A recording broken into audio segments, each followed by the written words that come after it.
yourself tired after a long day of trying to defeat your enemies? Does swinging a sword and axe around all day leave you too worn out to study fight film?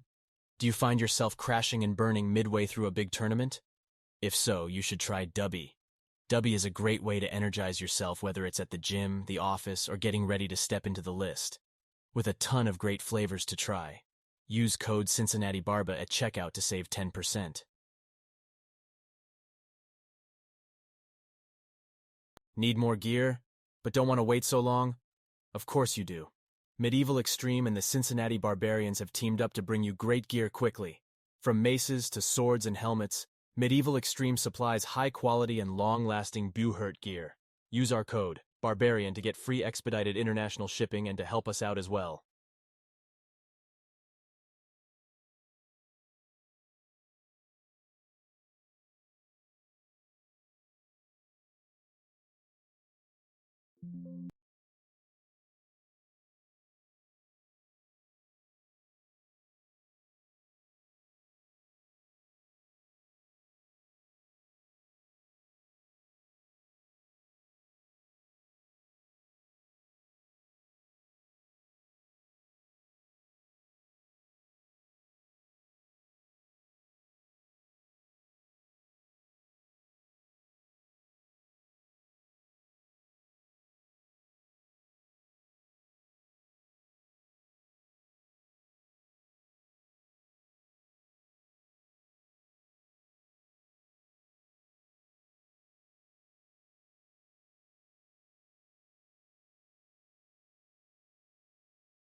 Do you find yourself tired after a long day of trying to defeat your enemies?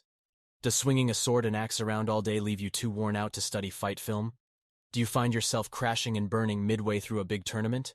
If so, you should try Dubby. Dubby is a great way to energize yourself, whether it's at the gym, the office, or getting ready to step into the list. With a ton of great flavors to try. Use code Cincinnati Barba at checkout to save 10%.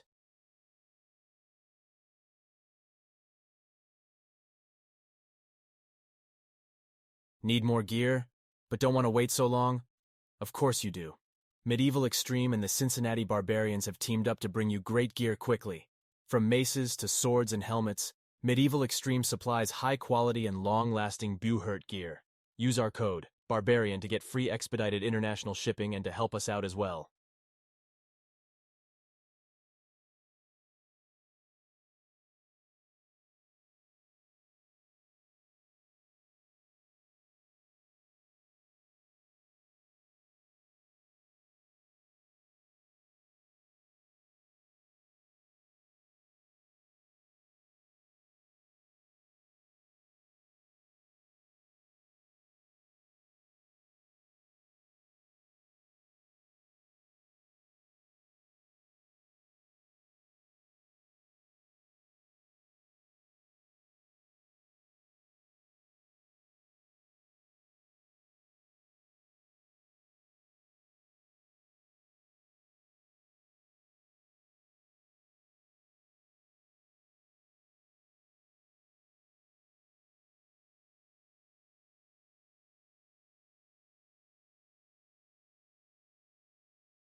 And here we go. He's alive. There he is. There's my boy. Don't hear you, bud. Yeah.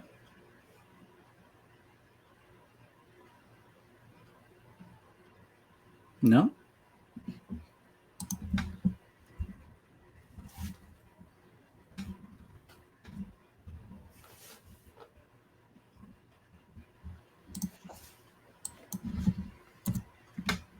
We got you.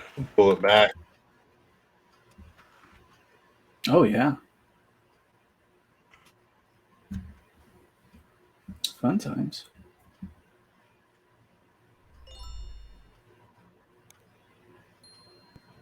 Can you hear me now? There we go. There you I go. have to do Good. that whole spiel over again. That sucks. A good dry run. Yeah, right. Well, thanks everybody for joining us.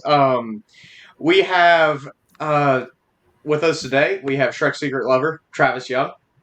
We have myself, Caden McClarty. We have that guy with the Star Wars armor, Dave Sprocket.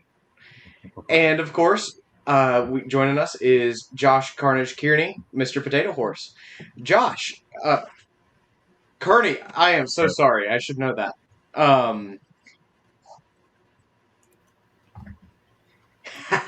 That's fantastic, actually. So, for everybody that doesn't know who you are, do you mind introducing yourself and talking a bit about your history with Boo Hurt and what you're doing now?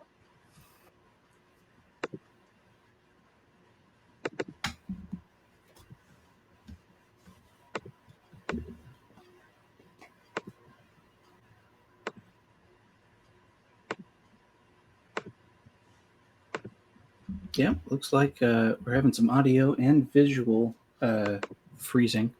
Yeah, Yeah, me and him aren't coming through on the stream. Yeah, I see that. Stay with us. If you two wouldn't mind just quickly disconnecting, and then I'll bring you back in. So just leave with that link and then re-click it.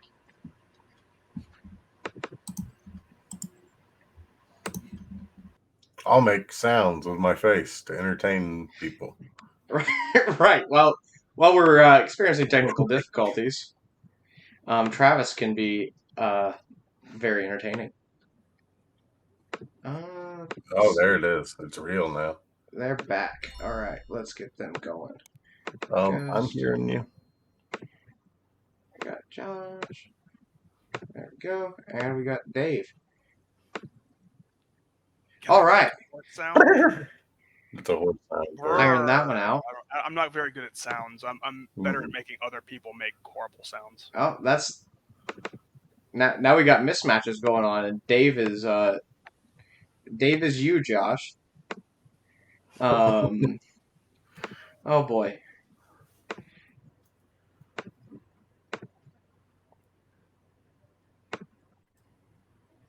This is there we go. Everything should be fixed now.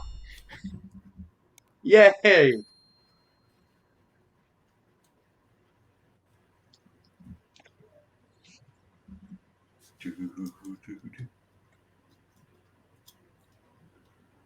There's a significant delay.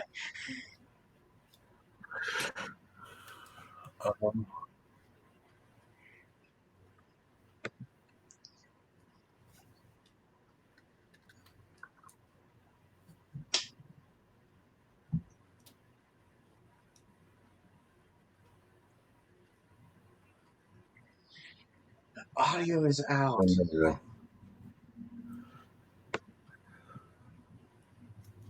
Okay.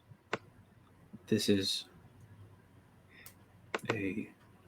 I actually had to rebuild this whole thing due to a technical error that happened last week. So this is the fun parts of all of it, right? This is the fun part. My entire audio master settings were deleted. Yeah. So. Right? Like, boy, I am not a professional broadcaster. What? I'm like 95% certain I deleted everything last week. I'm pretty sure you did, Travis. Josh, if you wouldn't mind trying to talk for me now.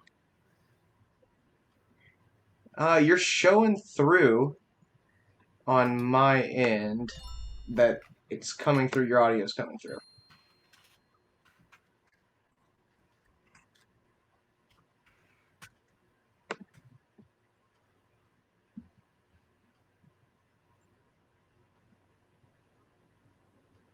Narp.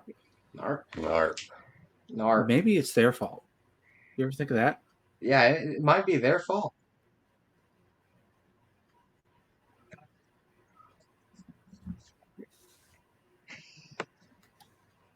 No. No, I think it's their fault. I think you're correct. So just Josh is down on audio. Well, we can see you. Maybe do a dance? Yeah, there we go. Why are your audio not coming? Okay, so movie to guy.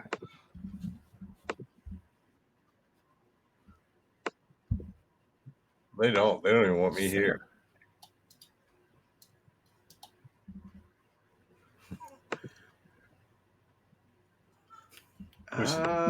For your own knowledge, when you did that little dance, there was an audible applause somewhere back in my house.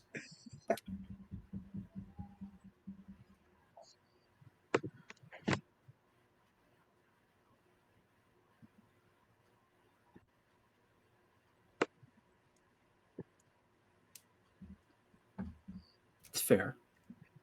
I think. Can y'all hear him yet?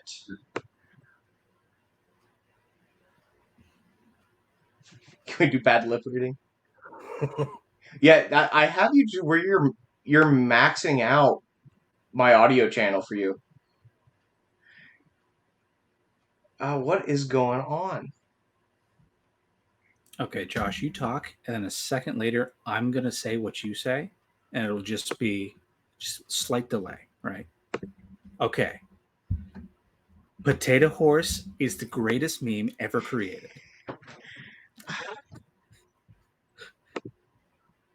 Nobody could ever possibly create a better meme than Potato Horse. So anyway, I think Trump actually won the election, and I'm going to the Capitol. Oh.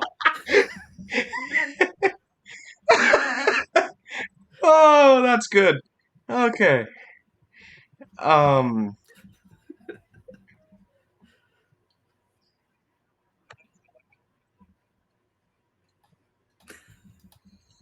AVP 2024.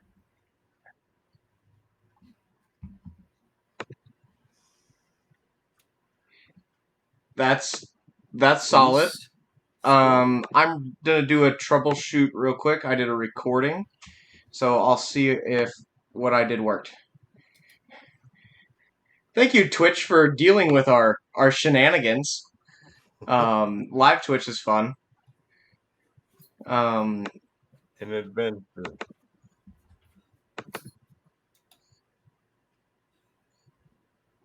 You hearing them now? You're coming through on mine still. Yeah, I mean, you sound real good on mine. No.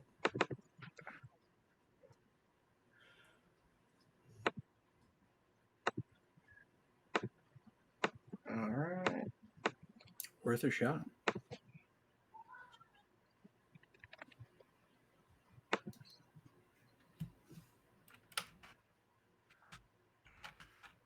No, you're not coming through on the recording.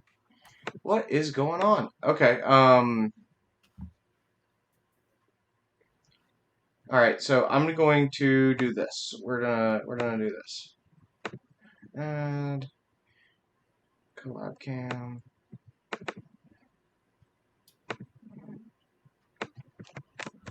I hear you. I don't think it's come through on the stream.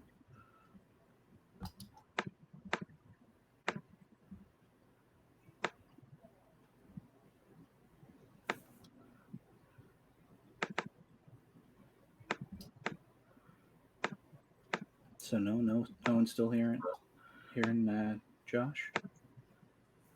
Well,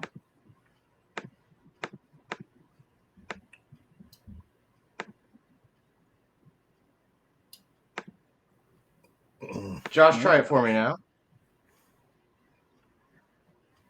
Do you hear the words?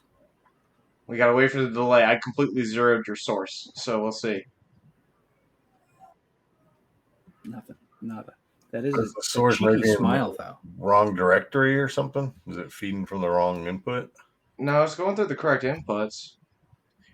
Yeah, It's going through the same thing that all of missing. you guys are. This is the first time we've ran into this problem. Thank you for the 19 viewers that are hanging around just to watch us squirm. I feel great. So, My therapist says exposures like this are good for me. True. You gotta.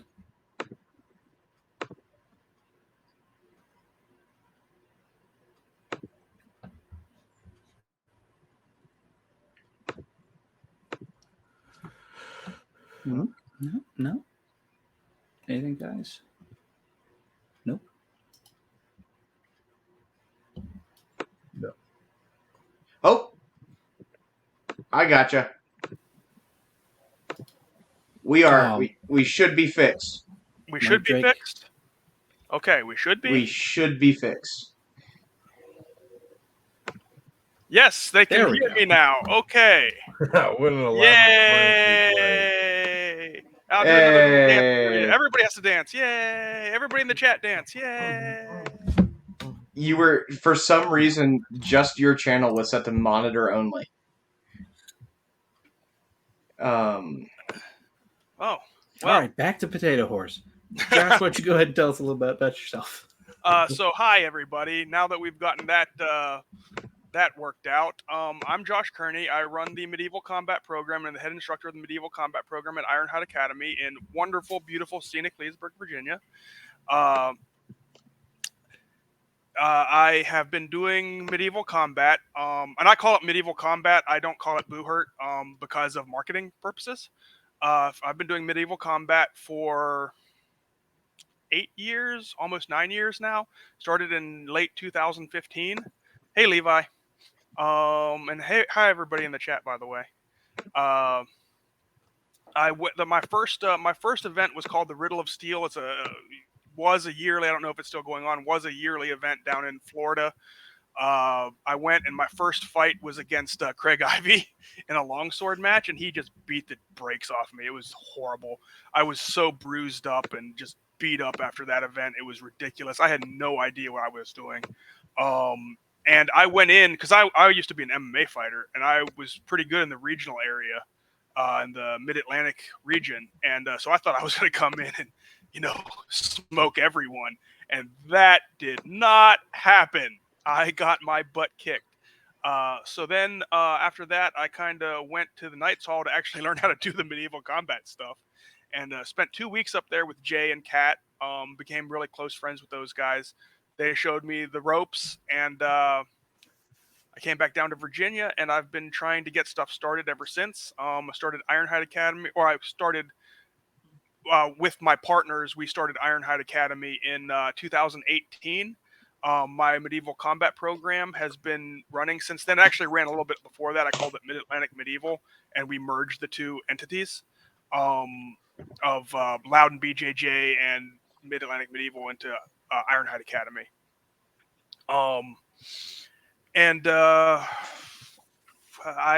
a brown belt in Brazilian Jiu-Jitsu. I have a wrestling and judo background. Former MMA fighter. I like to fight. I like to beat people up. I don't like the whole part about getting beat up so much. That's kind of a downside to the whole beating people up. Sometimes you run into somebody who's better than you and can kick your butt. Well, that's no fun. Yeah, and that's not fun. So I try to be as good as I can be. Unfortunately, I'm not very talented, but fortunately, I have a really good work ethic. So, it kind of balances out. There you go. I do the potato horse memes. I do just memes in general. And I tell it like I see it. And have an honesty problem, as in I'm too honest with people sometimes, and it rubs them the wrong way. Which is bad, because I like to rub people the right way, as bad as that sounds. So I think we can appreciate that here. And thank you for joining us. Oh, thank you for having me. Absolutely. I mean, I haven't actually had a chance to get into the list against you, I don't think. I think I was out of town when the Barbarians went out and played with you guys. So uh, great to have you on. Great to actually get a chance to talk to you. I've followed you online for quite a while, and I appreciate it. you've always got very interesting takes on stuff. You can say hot takes. It's hot Um, takes. It's hot takes. so were any of you guys there when I went up to Cincinnati and taught a class at Barbarian Academy? No, I think I would have been. I missed that one, and I think Cade, you were deployed during that time. Yeah, so, I was deployed during that one. So Okay. yeah, I think last time I saw you was probably about 2.5 years ago when Jacob and I and Sage and I think a couple other guys came down to Virginia for your event at a winery. Yeah, that event that got canceled because of COVID, but you guys wanted to come down anyway, so we just got together and threw hands. Yeah, we came down and had a little scrimmage, and man, it was a blast. It was fun. I still remember the meet. We really appreciated you guys coming down and giving us some work, and hopefully we gave you guys some work too. I was actually impressed with some of your guys. You didn't. So at that point, you weren't really a team. You were a bunch of individual fighters, but some of your guys were pretty good, man. Yeah. Bowman was freaking a disaster to try to deal with one-on-one. Bowman's a scary man. He's a gorilla in a boy suit. Dude, so just talking to him online, like seeing his pictures, you don't realize he's like 6'4" and like 270 or 280 pounds, right? He looks like a guy who's like, I'm gonna play Dungeons and Dragons tonight, and then he just stands up and he's like towering over you, and he's got these huge shoulders and these giant gorilla hands. And you're like, this dude. Absolutely. Who gave the D&D guys steroids? Yeah, I remember the first time I met him. I came to the gym, and I saw a picture of him on Facebook, and I was like, I walked in like looking forward, and went, oh, hey, like I had no idea just from the picture that he was that big. Yeah, so just so you know, then chat, I'm not making fun of D&D. I play D&D. I've been playing D&D since I was like 8 years old. Okay, I'm 43. It's a long time. All right. That's just Mike. Mike, you're a nerd. That's what's wrong with D&D. Well, we're all nerds, and it's fine to be a nerd. Absolutely, that's pretty why we're universal here. around here. But yeah, Bowman's huge, man. He's a good fighter too. I'm hoping he gets back into the list here soon. It's been over a year since he's been in Kit, so No, that's a shame. life kind of got away from him. So But it does that, especially when you get into a new relationship and stuff happens. Yeah. But yeah, so you mentioned Riddle of Steel. I know we got a couple of people on the team who've been there before. I think Daniel goes. I think they're still doing that once a year. Was that a like a Boohurt or Medieval Combat as we know it event? Because I know there was some crossover with SCA and that kind of stuff. And I went for the Medieval Combat. It was not the main event there. I only was at Riddle of Steel for one day. That's where I met Larry and where I met some of the HMB USA guys. I don't know if it was HMB USA at that point. We just called them HMB guys. And turned out that I was actually politically aligned as far as ideologically with a lot of what HMB USA was trying to do at the time. I'm pretty freedom oriented and liberty oriented. I'm not saying libertarian, but I lean that direction. And at the time, HMB USA guys were very, as far as what they were trying to do in the country, was very like, hey, freedom, let everybody do what they want, club oriented. And I was very much philosophically aligned with that. So that was the first event I went to. And it was a good experience, but it wasn't exactly what I thought it was going to be, if that makes sense. Mm-hmm. Now, when you say club oriented, is that like opposed to how we kind of see things moving in the direction more league oriented? Everyone's joining ACW, ACS, HMP, USA, all that. What do you mean by more So- free and club oriented? So club oriented, right? Club is you fight with who you want to fight with. Your team is made up of people who you want on your team. It's pretty much how things are right now, right? Executioners are a New England team. I'm live in Virginia, but I'm on the Executioners, right? Because they're my friends. Right? And I can't be part of the local team because of a conflict of interest. So I'm on the Executioners. Or like Craig fighting with the Warlords, or Big Pete fighting with Kunyaz or Kenyaz, or however you are supposed to pronounce that. I'm sorry if there's anybody from Ukraine in the comments, you can correct me on how to pronounce that. And even though Pete lives in Texas, I think, or at least lived last time I checked, he was in Texas. So you fight with your friends, you fight with who you want to fight with, or Dominus with people from all over the place. Versus the Armored Combat League's chapter/region oriented thing where you fight with the people who live close to you, right? And believe it or not, even though I was an ACL, I later became an ACL adherent in a way. I was much more philosophically aligned with the fight with who you want to fight with, fight at what events you want to fight at, do the things you want to do. Versus the way the ACL did it, which was relatively structured. You fight. This is your chapter. Your chapter is Washington D.C. These are the guys who live there. They're all on this Washington D.C. team. The best fighters will form the first swords, and then will come in second at most of the tournaments. Which is how it worked. We came in second or third a lot. It's just that as I progressed in the medieval combat scene, my friends just sort of gravitated into the ACL. So I gravitated into the ACL, and I also saw that that chapter region thing they had going on was better for growth, because everybody wants to, it's all about, like, I live near DC. Washington, D.C., go Washington Commanders, or whatever they're going to be named next season, right? Because they're not allowed to be named the Commanders anymore. They have to be named something else. So Washington football team, go Capitals, go Orioles, go, if you live in Pittsburgh, I'm originally from Pittsburgh, go Steelers, go Pirates, go Pens. I mean, I can't help but be, from the big brother city to literally all of Ohio. Hey, look, I'm going to give you guys credit. Cincinnati is the best city by far in Ohio. It's a low bar. Having I been take born and direct raised in Cleveland, I offense to agree that. with you. Yeah, I'm good with that. Thank you for the compliment. Yeah, no, Cincinnati is awesome. I love Cincinnati. Cincinnati is like I said, it's my favorite city in Ohio, and I've been to all of them. I think Toledo's the worst. We don't claim Toledo, Michigan. No, Michigan Toledo's. can have that one.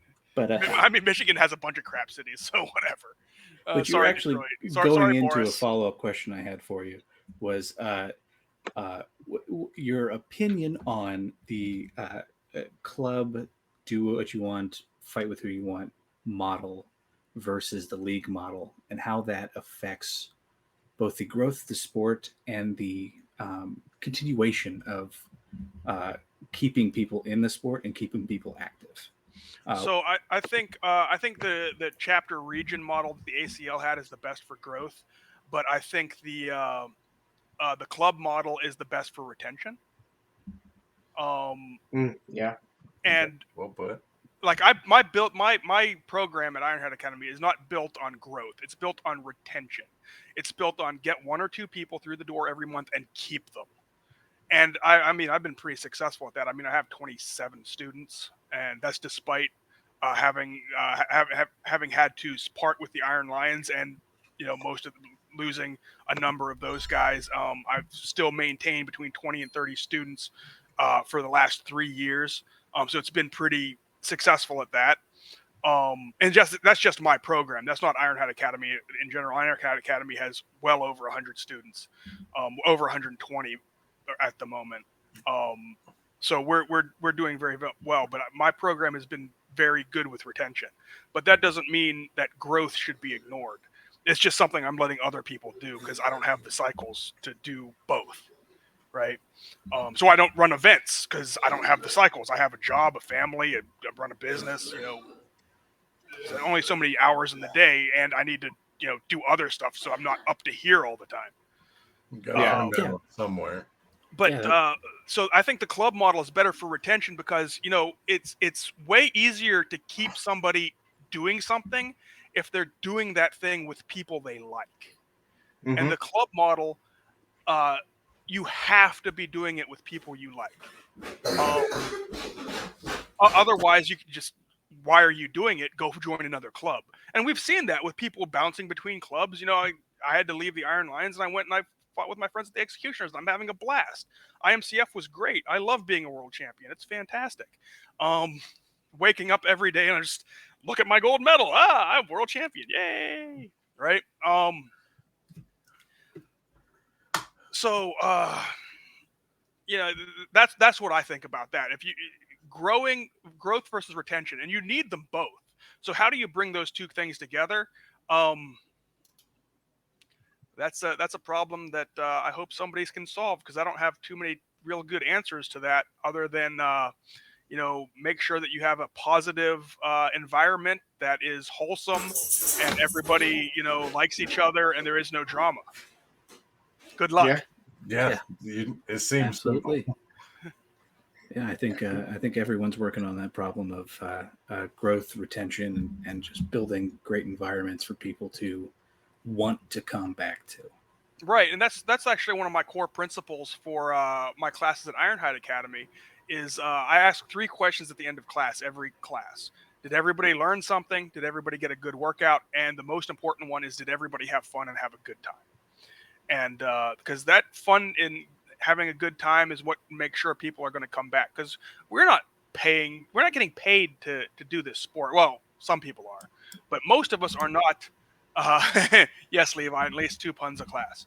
We're not getting. Most of us aren't getting paid for this sport. I'm not even getting paid. I own a business that does things in the sport, and I don't get paid for it because there's not enough money to go around. Right? It's like the money just goes back into the business. Yep. So if it's not fun, why do you do it? It has to be fun. Otherwise, there's no point.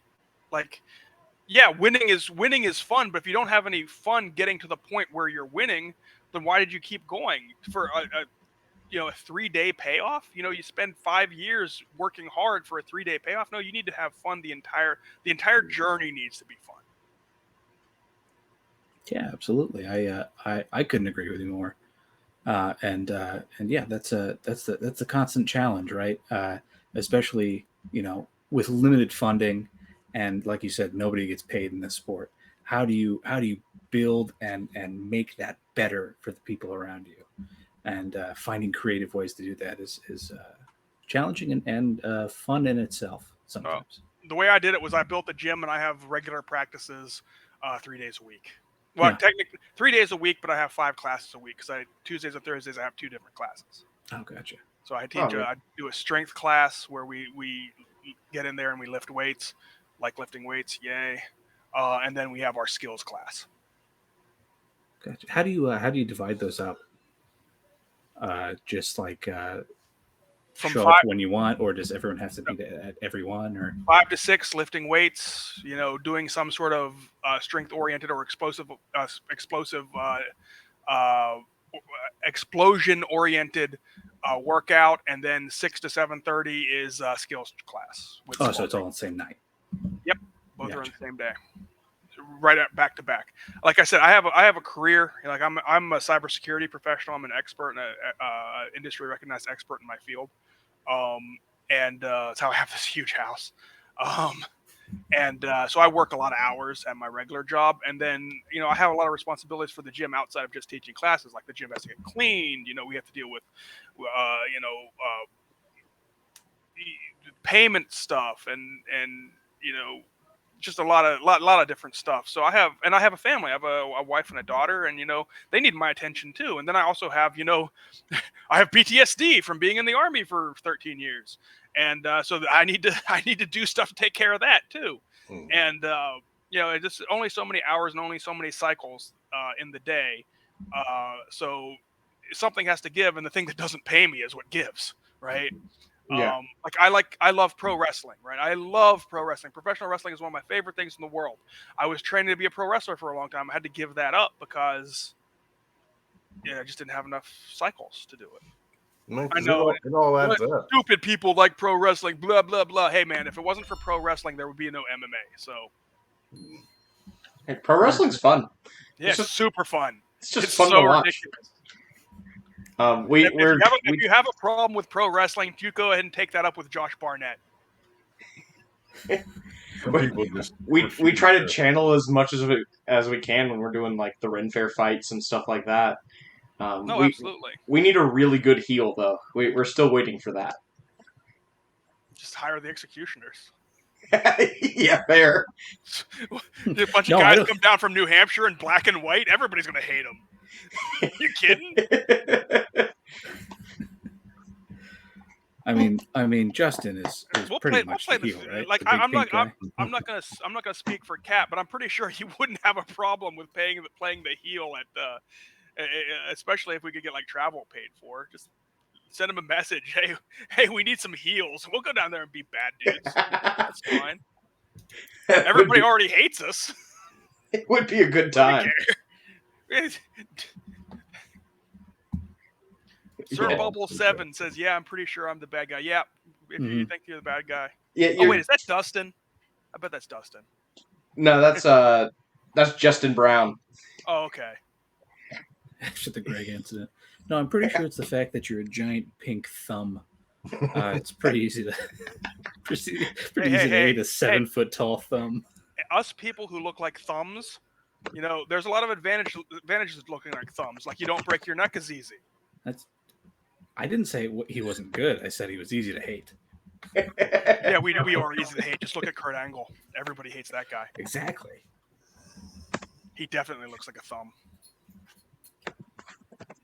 I've seen if I can pull up a picture for us of him. Oh, of Justin? Yeah. For everybody that's watching that doesn't know Justin.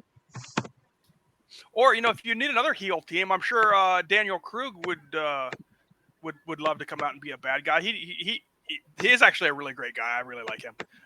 But he has no problem with the theatrics.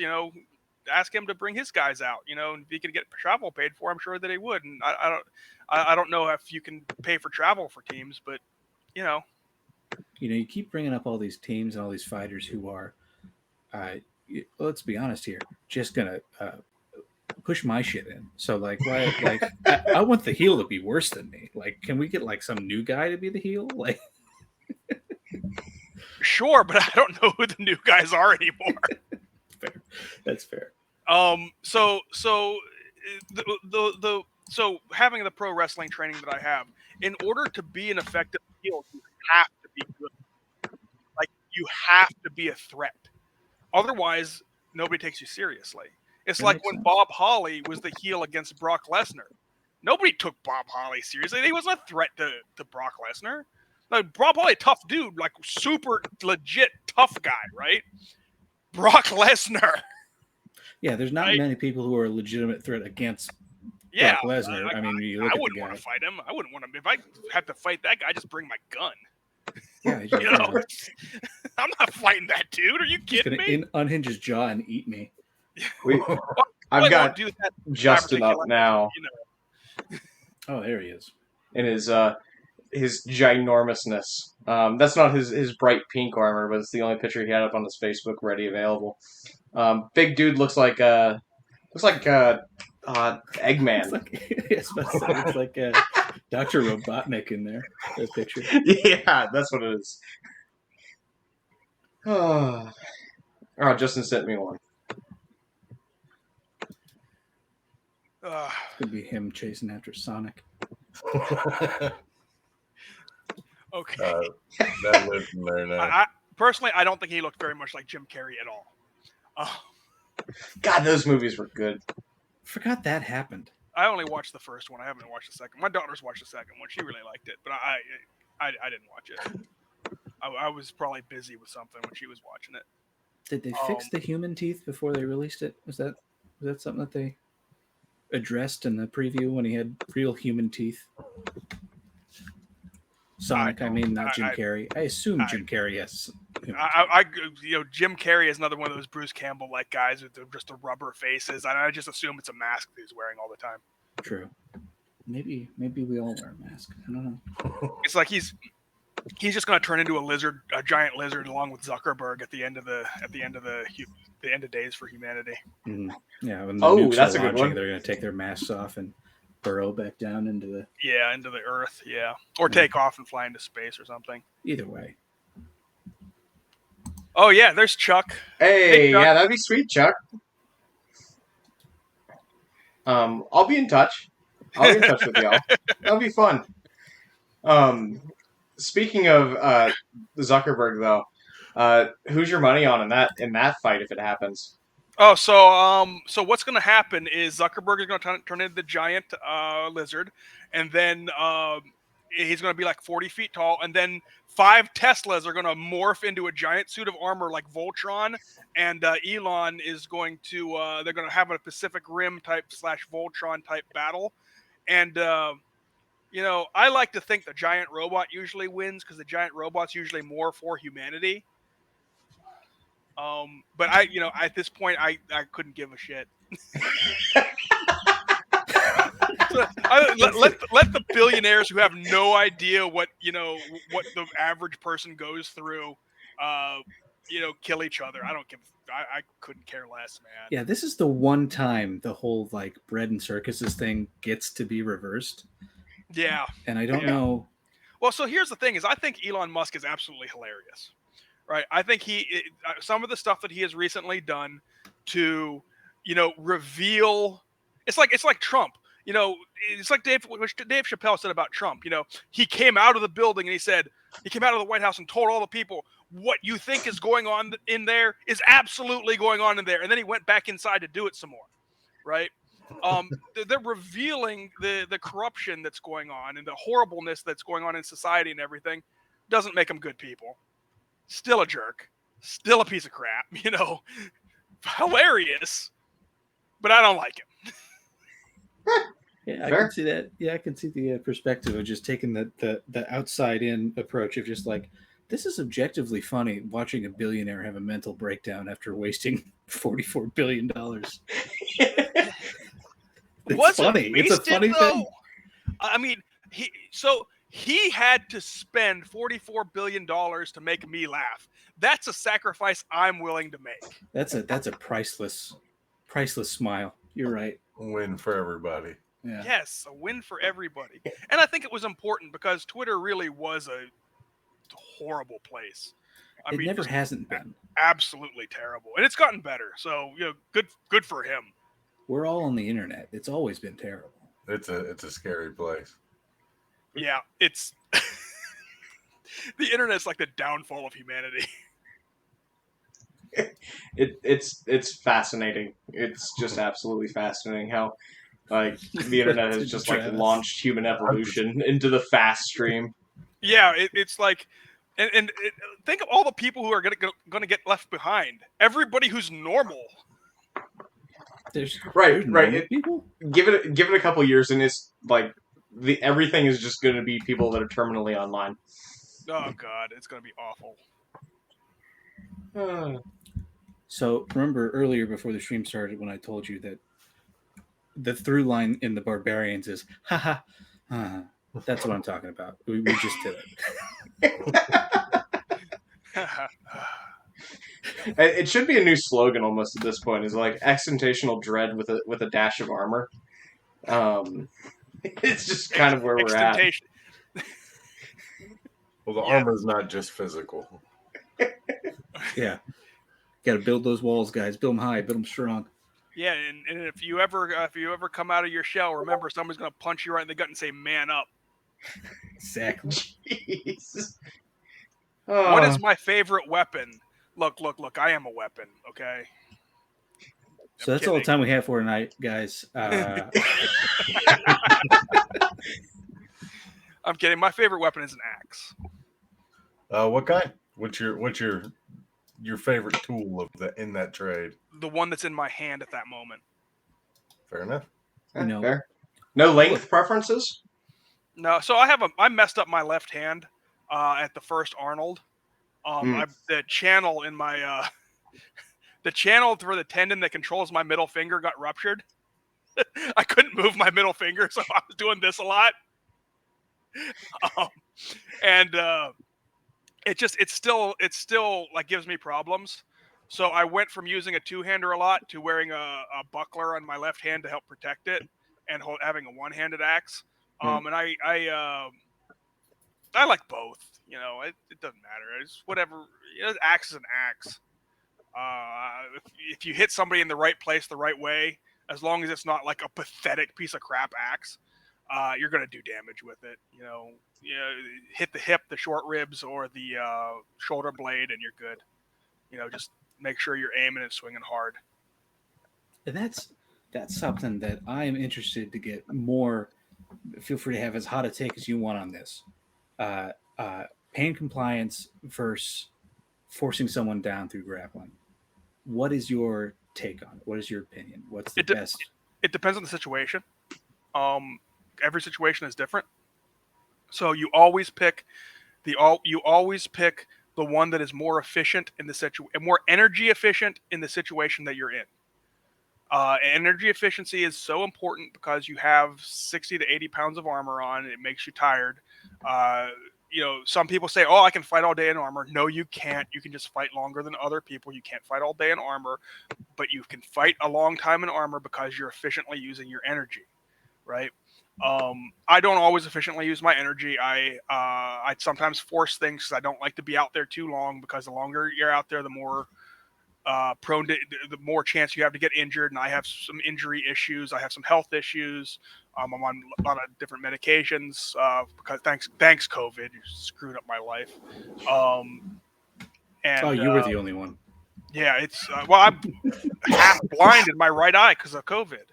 Right, because I had a stroke, and because COVID caused me to have a stroke, and I lost part of my right eye, and then 8 months later I had another one. It was fantastic, and so I don't like to be out there too long. I got note to attack Josh on his right. That's not going to help. It's not going to help. I'm usually I'm either in the middle or I'm on the right rail, so you're not going to get me on the right. And I'm only half blind in my right eye. I can still see most stuff, and can see good enough to see people coming at me. Yeah, especially people wearing bright pink. Yeah, no joke. Somebody that size wearing bright pink, I'm going to see you coming, buddy. Also, if you're that big, you're not my problem. Chuck's going to handle you. I got a Cat and Chuck on my team. I see a big guy. Oh, that looks like a problem for one of those guys. I'll take this little guy over here. Good luck with them. If you get past them, yeah, sure, I'll trip you. Don't worry, his vision is based on movement. You can't see if you don't move. That must be Alex. I just imagine someone looking over at Josh and going, "Clever girl," and getting tackled. But yeah, whatever's the most efficient at the time. You know, if you see somebody, in a full plate armor, it's going to be way more efficient to kick their foot out from under him than it is to try to pain compliance them. But if you see someone wearing jack chains, hit them with an axe twice, and they're going to sit down. Right. So it just depends. I'm not going to try. Like, I would never try to pain compliance somebody like Brett, right? Because he's not going to care. Unless you break one of his bones, he's going to take it and he's going to throw the crap out of you. Or Cat, who just doesn't feel pain, right? Guys like that, you gotta methodically work them down, and or catch them from the side in a cross check or something. A smaller guy, so I will get pain compliance down. Like I said, I'm on all kinds of medication. I feel more pain than I used to, because I'm on blood thinners and all kinds of different stuff. Mm-hmm. And so it hurts when I get hit. Or like a smaller guy, or somebody who's just a lower end fighter. My cat is coming to visit. Hello, friend. Yeah. What are the cat's opinions on Boo Hurt?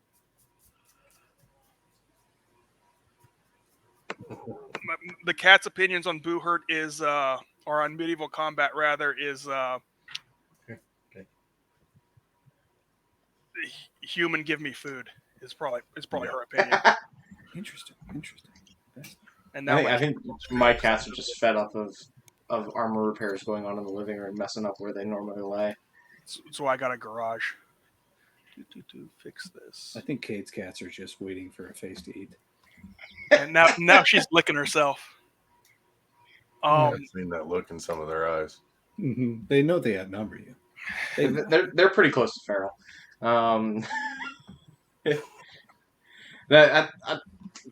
But with what you said, Josh, like it does make sense to me. Like it depends on the situation you're in and the fighter that you're fighting on what you're gonna want to go for.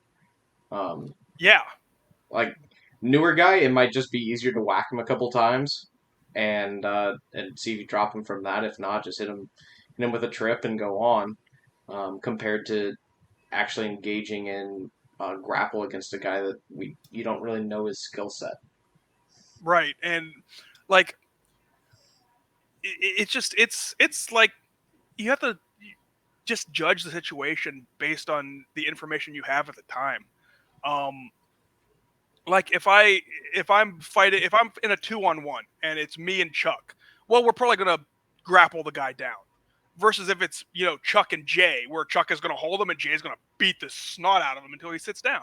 And believe me, I don't care who you are. Eventually, Jay is gonna make you sit down, right? Trust me, it doesn't feel good when he hits you. A bruise like this big on my shoulder, him hitting me. That was in basically plate armor. But yeah, so it just depends on the situation. Yeah, I agree with that. Oh yeah, Chuck makes a good point. Pain compliance is also a way to distract someone so you can throw them. That's absolutely true. I seem to remember us doing that to a certain Finn in IMCF, Chuck. Just taking turns whacking the guy until he gave me his leg. Yeah, I described it last practice we had. I was talking with our fighters, and I said one way you can envision it is think of everybody going back to like D&D or Final Fantasy or something like that. Everybody's got this health bar, right? And the goal is to put them on the ground. You can get them there by beating on them with some fighters until they go down. Other times you're just getting that incremental advantage, wearing them down with your strikes, with the grappling, just working their conditioning until you're finally able to get that trip, get that throw, get that final shot in that just sets them down, that hit that off switch, right? Well, it's like, so pain compliance works less on some people, right? So some people just have like some barbarian levels where they get damage reduction. Right, absolutely. Right? So it depends on the situation. And some people have like extra grappling feats that lets them do all kinds of crazy stuff. Like I'm a fairly skilled grappler. Sometimes I'll hit somebody with something they have no idea how they hit the ground. They're on the ground. And they're like, how did that happen? And I'm like, oh, bye. I'm going to go do that to your buddy over here now. Right? Germany. But that's it all just it depends. You got to take every situation as the situation. There's no overarching. I mean, there's overarching rules to how you fight, but when it comes to how you're going to engage somebody, it depends on the situation. Like the overarching rules to how you fight are stay up, protect your teammates, and get the other guys down, get the other team down. Those are your overarching rules. Stay up being the first one, protect your teammates being number 2, and then you can worry about taking the other team down. Because if you're down and your teammates are down, well, you're not going to take anybody else down. Oh, so for you, as an instructor at Ironhide, how do you roll that philosophy into your training philosophy with your students? Because obviously you don't want your students beating the brakes off each other. Oh no, so we hardly ever even do soft kit anymore because it's too much injuries. It's mostly I stay on top of people. I make sure. The number one rule of sparring is don't kill your training partners. If somebody is going too hard with one of their training partners and it's consistent, then they get to go too hard with me. and that's a bad time for them. Because I like I'm super nice to my students. I'm super positive, and but there's a time that every once in a while somebody gets a little squirrely and they need to be brought back down to reality. And so usually it only takes one. Like say we're doing boxing that day and somebody's like throwing too hard. I tell them, okay, you need to bring that down. Tell them twice. Okay, you need to bring that down. And then on number 3, well, it's okay, you're going with me, and I'm going to pop you once or twice. And I don't know if you ever saw my street beefs fight, but I know how to box. So it's a bad time. Just for a second, because then okay, bam, bam, and I get it. I'm going to calm down now. And I've never, I had people go a little bit squirrely on me and then keep going. Yeah, but then they just walk out with 2 black eyes because I had to tell them twice. That's a fair way of handling it. Yeah. So kit time obviously limited, and like you said, soft kit time is even pretty limited for you guys. Yeah, it's so we do soft kit stuff. I try to limit it a little bit because so almost every injury we've had in my classes has come in soft kit. We've had very few injuries in full kit. But soft kit, we've had a significant number of injuries. What I consider a significant number of injuries is if we hit 3%, an injury in 3% of a class, then it becomes significant. So, like, if we do 100 classes and in 3 of those classes somebody gets injured, that's significant to me. Other people look at it differently, but in 20 soft kit classes, we had 2 injuries, right? That's too much. So I limit the amount of soft kit we do. And I also, well, I shouldn't say I limit the amount of soft kit we do. I limit what we do in soft kit. So like a lot of teams will do a lot of soft kit melees. We'll do soft kit melees, but at like 50%. We'll do soft kit melees, but without grappling. We'll do soft kit melees through, okay, you have to get behind him and strike him 3 times in the back with your sword, right? Because a lot of the injuries came from grappling in soft kit. A knee getting twisted, toes getting split apart, like the flesh between the toes getting split apart, stuff, just crazy stuff. So I limit it to situational stuff. And then when we get our sparring in on like boxing day and grappling day, like we're going to do wrestling today. So we wrestle each other really hard, but we wrestle with boxing gloves on to simulate gauntlets and a weapon in our hand. But it's one-on-one as opposed to, I'm wrestling with this guy and then this other dude comes by and kicks me in the knee.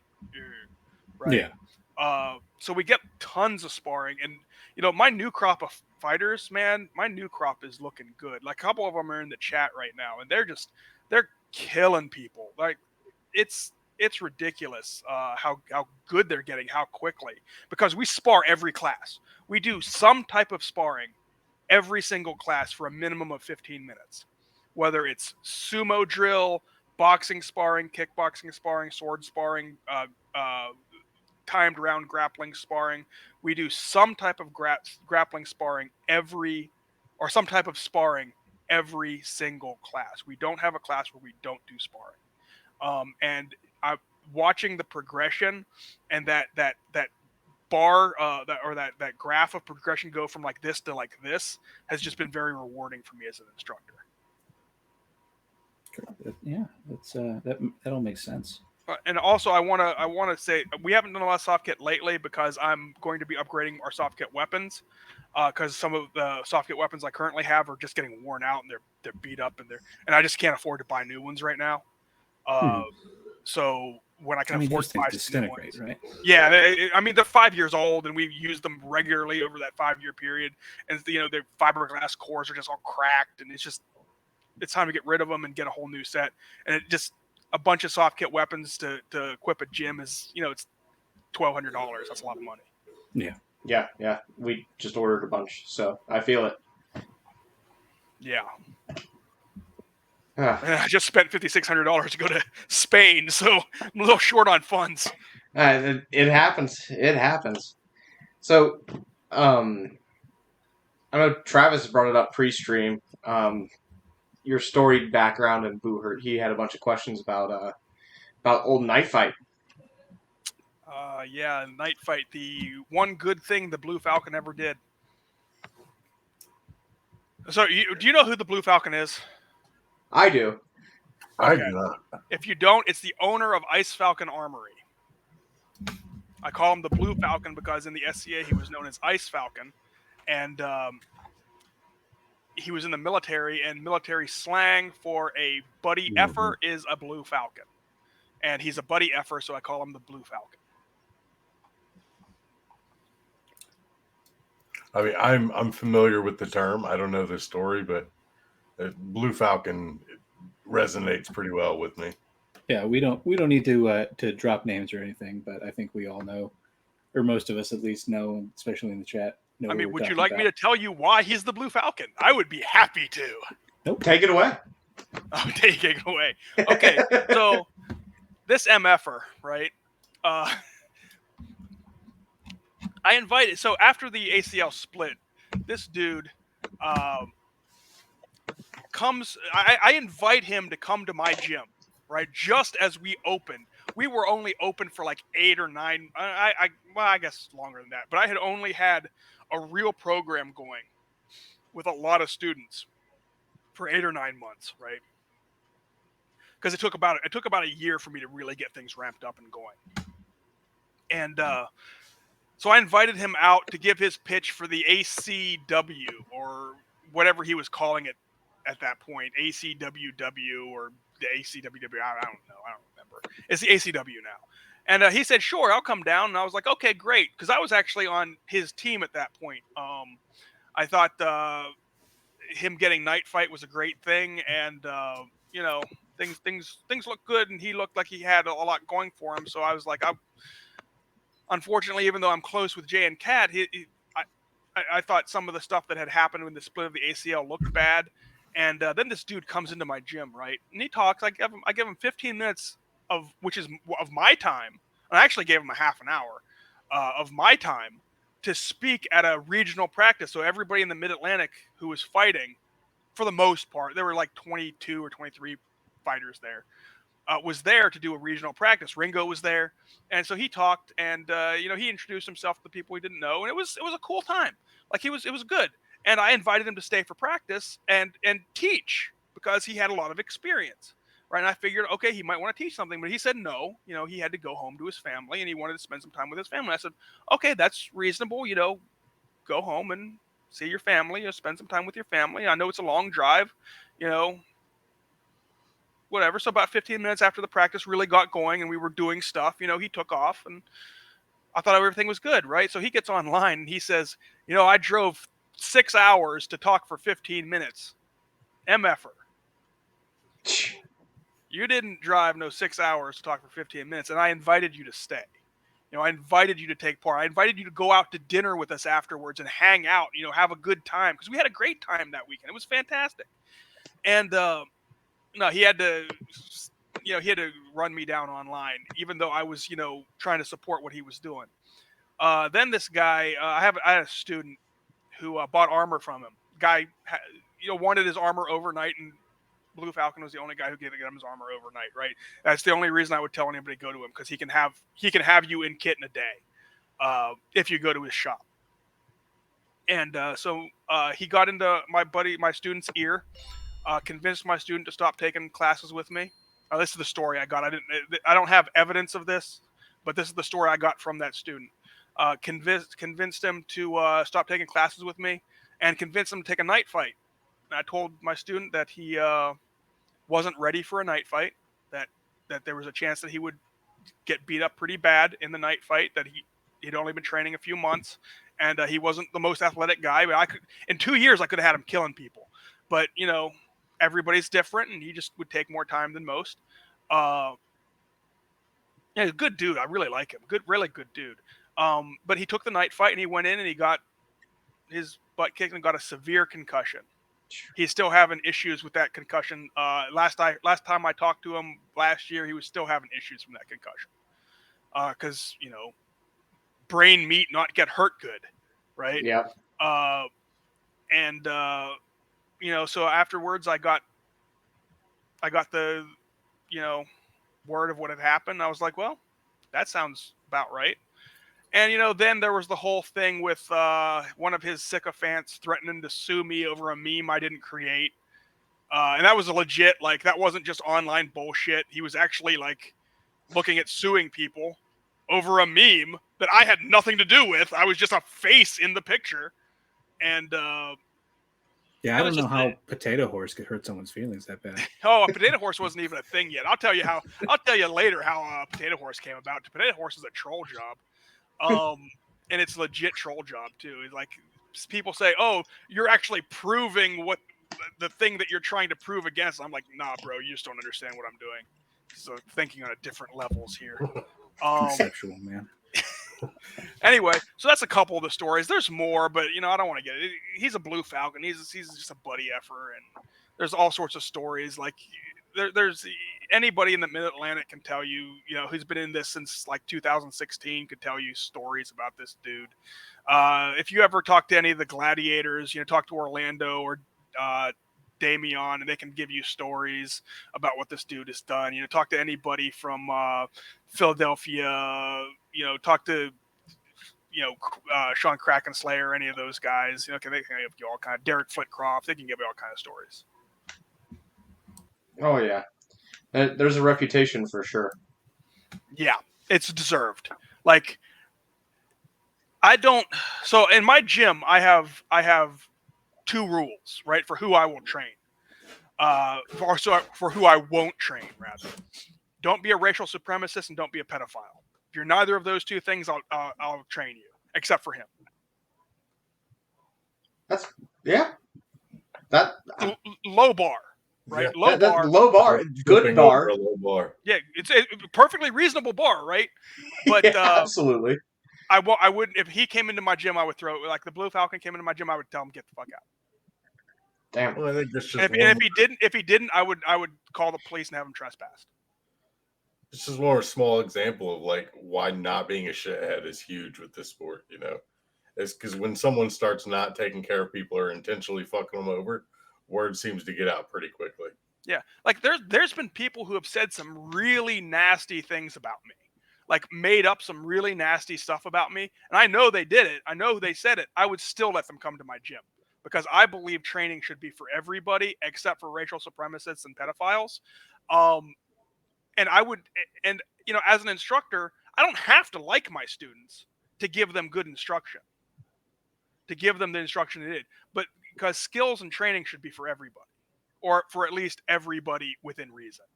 And racial supremacists and pedophiles are not reasonable people, so F them. But not in the good way. That's fair. Punch Nazis. Anyway. We don't have to dwell on the as long as you're not being recorded. Right? I personally just cannot bring myself to buy armor off of a guy whose website looks like it was made in 1997. It was made in 1997. I'm 100% sure it was made in 1997. Now that you've said that, follow. And he hasn't updated it once since. He's changed a few pictures. He's updated like what? Like that's I will buy it. I will wire thousands of dollars to Eastern Europe to somebody that I've had a conversation with on Facebook Messenger, but I will not give my credit card information to a website from 1997. Nope. Like, dude, seriously, you can make a WordPress site in 15 minutes that looks better than that. Honestly, just create an Etsy site. Just create an Etsy site. That's it. That's all he has to do. It would be much better than what the fuck's going on there now. Josh's interesting paths that people racist, pedophiles, and poor graphic design. That's getting clipped. I'm just making fun of him at this point. I'm just doing a hot take. Oh jeez. Yeah, like we had talked about hot takes. I'd seen a question earlier that asked for what is your biggest Booherd or Armored Combat hot take? Okay, so you want my biggest hot take? Your biggest hot take. Let's hear it. My biggest hot take comes from Larry's interview with you a couple weeks ago. Okay. He said, we have these museum curators across the world who have never even seen or been to an event helping us with armor requirements, right? You guys remember that? Yep. What the fuck are people who have no interest in the sport being given power over people who have interest in the sport? What the fuck reason could you possibly have for that? You're giving these people who don't like the sport, don't watch the sport, have nothing to do with the sport, power over the people who do? In what alternate reality? In what alternate reality, bizarro world is that acceptable? So that's a very funny one too. One of our fighters, Anthonius. I pronounced your name wrong again, Thanos. I love you, dude. But he reached out. He's trying to get into an Eastern kit, so he reached out to a pretty renowned reenactment smith for Eastern armor, and that museum curator smith, right? Pretty much said that this sport should not be done by anybody Western. It's not safe, and he's not going to give him sources. It should only be for Eastern European people.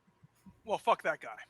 And it's just like, Slavic. is this who we're talking to? Is this the level of of interest that we're getting that's actually creating these off standards?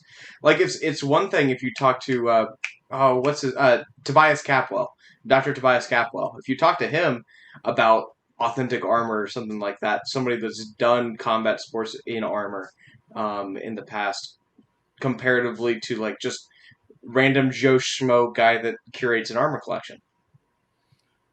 So, Angle Shade brings up a good point. Americans win gold, but we shouldn't be competing. So, literally, America just won both major world competitions. Yep. Gold medals, right? But we shouldn't be competing, according to that dude. Also, Yeah, clearly. He can take a long walk off a short pier. Also, I'm going to throw it out there too. If we're doing online surveys to help direct the direction of the sport, maybe we should, email lock those so they can't be retaken by people. Well, before we even talk about that, maybe we should have actual analysts analyzing the data. Because there were people who were saying, "Oh, this is absolute proof that people think historical authenticity is more important than sport optimization." Meanwhile, the published results, every analyst who looked at it was like, no, this is clearly saying the opposite thing." It was ridiculous. That's not how graphs work. Hilarious. Like what I do in cybersecurity is I do what's called long-term trend analysis. Right, where I analyze long-term trends in cybersecurity and try to predict the next thing that's going to come down the pipe. Right. So analysis is what I do every day. I took one look at their graphs and I was like, well, safety is the most important thing. Sport optimization is the next most important thing, and safety is fairly far down the list. It's about 50% less important than, roughly just eyeballing it, about 50% less important than sport optimization. And people were like, no, sport optimization is not important at all, and I don't know how to read a graph one bit. Blah! Yep. And I don't like I actually don't like making fun of people for being stupid, but I don't know a better way to point out how stupid somebody is being other than to make fun of them.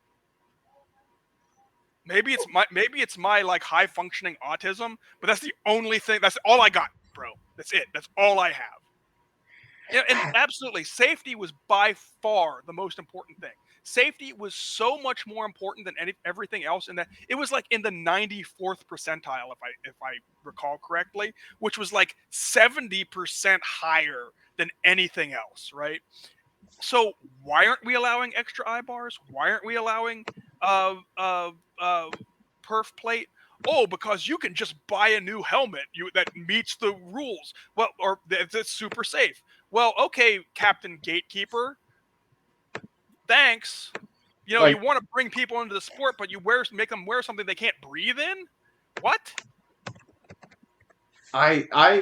This whole conversation with the updated auth literally kicked off after I had just ordered a Wolf Rib from Zad, And so, like, I'm sweating a little bit whenever they bring up, like, getting rid of wolf ribs or something like that. They're Like, I never just gonna paid get rid of $800 for a helmet. I'm not going through this. Just give us 2 eye bars. Give us 2 eye bars on a wolf rib, and everybody will be happy. It's safer.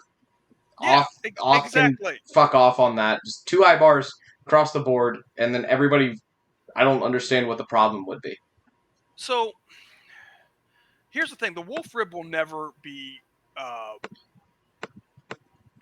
It's never going to get banned, right? Oh There's yeah, just too no, many there's of no them. way. There's They way learned too that many lesson. of them. And so here's the thing about the wolf rib, right? Why did the wolf rib ever get allowed? Well, because some oligarch in Russia or Ukraine or something wanted it to be allowed, and those 3 oligarchs, who, by the way, were completely hidden and nobody wanted to talk about them in 2017 or 2018 until the ACL crumbled, wanted them to be legal, so they were legal. And then because whatever team that was their favorite liked to use them, right? And then they just got too popular and everybody started using them, and now there's too many people using them, so there's not much they can do about them. And it completely destroys every authenticity argument. That and titanium completely destroys every authenticity argument anybody has. Because I'm sorry, titanium does not look like steel. I can tell the difference between titanium and steel if I get close enough, right? Mm-hmm. So how about the 5-meter rule? If you can't tell what's wrong from more than 5 meters away, then there's nothing wrong. And no, it's not the 5-foot rule. It's not the 10-foot rule. It's the 5-meter rule, because we want to use European numbers so they can understand. Yeah, I don't think they're real. Yeah, well, I mean, I've never seen a meter. There's people who use the metric system, and then there's people who've been to the moon. No, I'm actually, believe it or not, I actually prefer the metric system. I did a lot of engineering, and engineering is mostly done in metric. So it's just easier. I do the same thing. I prefer it. It's just easier for me whenever I'm working on any like woodworking project or anything like that. the only To time just it make doesn't more work precise is when cuts. when you're trying to do corners and stuff, like corners and houses that have like 3 points that come down into one. Metric is low because you can't divide by 3, makes it tough. But we're Americans; we just eyeball everything anyway. Nothing quarter pounder with cheese in France. Royale with cheese. You know why? With fromage. Yeah, because metric system. I've seen Pulp Fiction. You kidding check me? out the big brain on Josh. Don't shoot me in the head, okay? So this whole that you said is the 5-meter rule for if something looks correct to a layman, right? Right. You can't tell what's wrong. Who's layman, right? Like obviously the layman in the States is not going to have. Well, who's a layman? Well, we'll start with who isn't a layman. A museum curator who's never seen Boo Hurt, never wants to go to a Boo Hurt event, doesn't really care about Boo Hurt, but still is given control over something that affects fighters and people who care about the sport. That's not a layman. 100%, yeah. Like I can keep smashing that point into the ground, and I will. I'll make it funny. Keep up the fight, man. Keep up the fight. So a layman is just somebody who has a passing interest in the sport. Maybe a lower level fighter who is likes the sport, but is more tries to be more competitive. Not somebody who's like got a doctorate in medieval aesthetics. I can agree with that. That's what I mean. Like, interest in the sport doesn't necessarily translate into historical knowledge, right? Right.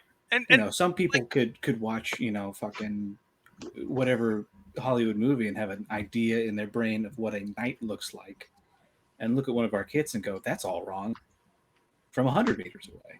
Well, so depends on the kit, right? Like if you have a wolf rib, then absolutely. Yeah. Right. Which is why wolf ribs and the one thing I do agree with Larry on is that stupid baseball bat helm. Oh, I hate that helmet. Yeah. They look absolutely horrible, right? They're probably great for sport until you get that freaking baseball cap smashed down over your eyeballs and you can't see anything. But at least you don't have to squint in the sunlight. Chuck just said it in the chat. It's because it's a sport, not a reenactment. Let's treat it like a sport. Absolutely. Absolutely. Treat it like a sport. Let's treat it like a historically inspired sport. It doesn't need to be reenactment. The reenactors have lost control as of like 2015 of the sport. If they want to do reenactment, they can go do reenactment. I encourage them to do the thing that they like. If they want to do a sport, then this is what they should do. If they want to do reenactment in historical armor, then in a competitive environment, then I can encourage them to try harness fecting. Yeah. And the other thing with it too is I've seen it a lot with my big thing has been super personal shields and personalized tabards that we can make look like NASCAR. Right? If we want the sport to grow, you need cult of personality and you need money. Those are like the two things that are going to keep this sport going and growing over time is individualized fighters, and we're wearing armor so your face won't cut it. You need cool artwork, cool colors, a distinguished kit. And then on top of that, you need sponsors. Teams need sponsors. And sponsors don't want to sponsor something where they don't get to put their name out there. All right, so I disagree a little bit here because I don't want my tabard to end up looking like a NASCAR car, right? I like the aesthetic we have with the historically inspired tabards. I think we should go from belt flag numbers to numbers on the back of our Aventail. They're much easier to see, and it doesn't take away at all from the medieval aesthetic. You just put a script-looking number on the back of your Aventail, right? And you can do that very easily with 2 safety pins, right? It's not hard. And it's probably not going to come off. I do think we should put the names on the back of the tabards. You should have your own tabard, and that should have your name on it.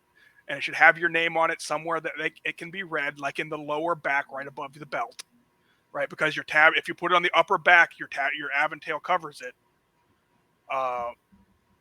So I agree. Yes, Chuck, I agree with you. Yeah, I like that idea. Names on the back of the tabard, right? And then if you have sponsors, then small sponsor patches on the bottom of your Aventail, right? You know how the Aventail kind of comes down? Like on the bottom there, you can have a certain number of small, 3x3 patches with, or 3x6 or whatever is a small patch, 3x4, with your logo of your sponsor. And then when you do your team walkout and everything, and you have your team, your team pinion or your flag or whatever, you can have sponsor flags underneath your team flag. Huh. That's how I like that. I think that's a really good idea, especially as a counterpoint to the NASCAR tabard, right? Right, and then when your team is fighting, you have your standard bearer standing outside of the list, holding the flag and maybe waving it back and forth so everybody can see all the flags and the different things. But at the same time, you want to limit how many there can be because you don't want, a 70-foot flag with 400 sponsors on it, Yeah. Plus, no standard bearer can actually hold that. That'd be really awkward. Like, it's falling. Oh my God. What am I gonna do? I just followed the audience and a kid just died. One of those. What if I want to be Sir Bushlight? What if you want to be Sir Bushlight? Like, what if I just want to be the Bush Knight? Like, but I mean, how does dirt taste? Pretty good. I mean, you've showed me. like here's the thing, man. Like I'm okay with a lot of personalization, but I don't want it to completely ruin the aesthetic, right? The aesthetic is important to the sport. It's something that sets us apart from other sports. Is we have this medieval aesthetic. Oh, look, my family is home. And you can probably hear my daughter. But at the same time, so I don't want that aesthetic to be completely ruined. I'm okay with some personalization, but it needs to be tasteful, if that makes sense. I'm okay with like modern symbols and stuff. I want this as a patch on my tabard. Yeah. This does not look medieval, but it would be small and placed in a tasteful spot, like maybe on the sleeve or at the bottom of the tabard or something like that. And I get the argument. I do get the argument from Oth on like not painting your armor, not putting stickers on, or that kind of stuff. Stickers just came up in our chat today. That's why that was fresh in my mind. Stickers, sure, no stickers, but why not paint? Lacquer is well documented as having been used in multiple different situations, and paint does the same thing that lacquer does. It protects against rust and steel. So I agree with that. The problem I have with paint, and I think it's the same problem that Oth has with a lot of paint, is it can be done really, really well and look really, really tasteful, or it can be done really, really bad. And then we get into that arbitrary, now you're picking it based off of aesthetics again. So it's easier just to say no paint and not have to deal with that than allow it. And Chuck, I see your helmet. Your helmet looks really, really well done. I love the checkers that you have on your helmet. The problem is not every painted piece of gear looks that way. Dave wears a painted set, and it looks really, really well done. He puts the time, the effort, and the skill into it. I would argue that subjectiveness is exactly why there shouldn't be that firm hard rule of like no paint, right? Or no XYZ in terms of patch. I think there's room for reasonableness and nuance in these arguments, because there's no, as long as there is a mechanism for a fighter to appeal or submit beforehand to say, hey, is this cool, to whatever marshals are going to be there or whatever, I don't see the issue. Like, I think it's making mountains out of molehills. So here's the thing: is Kate is kind of right in that some people would, take advantage and do this thing poorly. They absolutely 100%, no doubt about it, would. So you have to, if you're going to have a rule, it has to be enforceable. So it's either you deal with no paint, or you deal with people being douchebags about paint, right? So then you have to write the rule specifically what kind of paint is acceptable. No designs, okay? Or your designs have to be this, or this. It has to be this, or this color, and you're getting into the weeds. So in one hand, I understand that what Kate is saying, in that it's just easier to say no paint. On the other hand, is if we're going to actually be historically inspired, we have to allow the risk of somebody, taking advantage and then having to tell this person no. And also, I mean, come on, it's really easy to strip paint off of armor. If they're saying you can't fight because you have, two boobs painted on your armor, dude, just run down to Home Depot, get some paint thinner, and wipe that stuff off. It'll come right off of steel. It's not gonna stay on very long. Yeah, that's exactly. Right? Or it's a piece of sandpaper, right? It's gonna come right off. Exactly. That's the camp that I'm in. Of like, look, let's make these arguments in good faith, right? Like, yes, paint is allowed. It's somewhat historical. Be tasteful with it. And if you come in with a big fucking dick painted on your helmet, get out. Paint as we know it, modern day paint, is not historical, right? Okay. They used lacquer back then, and they used it on freaking everything. So there's no, is there absolute 100% dead proof that they lacquered armor back then? No, because it didn't last long enough for it to, survive to this day, right?